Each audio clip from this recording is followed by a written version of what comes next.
This is Jason with Boundless Home Solutions, and today the opportunity that we had was to put this wheel back on this snowblower. And this is an old Ariens snowblower. It's been a great snowblower, and actually a few years ago the other wheel fell off, and I had to fix this same thing. And this one did, so I kind of knew what I needed to do. So what I did was pop this hubcap off, and we found inside that the washer and this E-clip had fallen off, and the shaft was kind of a bit rusted up.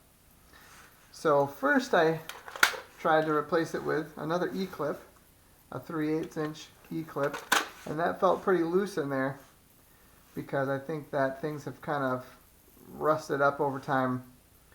And so what I ended up using was a 3/8 snap ring, and I also replaced the washer because the inside diameter of this washer had also worn or rusted and was a little bit larger, and it was almost the same size as the snap ring, and I didn't want that to fall off. So I put a brand new washer and the smaller snap ring on there, and I had to get a little creative by pinching one side of the snap ring with the pliers and then using the snap ring pliers to pry it open.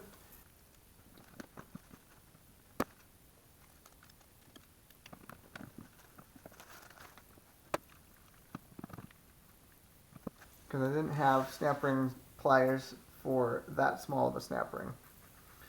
But once got that all figured out, the wheel is on there nice and sturdy. And it's a good thing because it's been snowing all day and I need to go clear the sidewalks.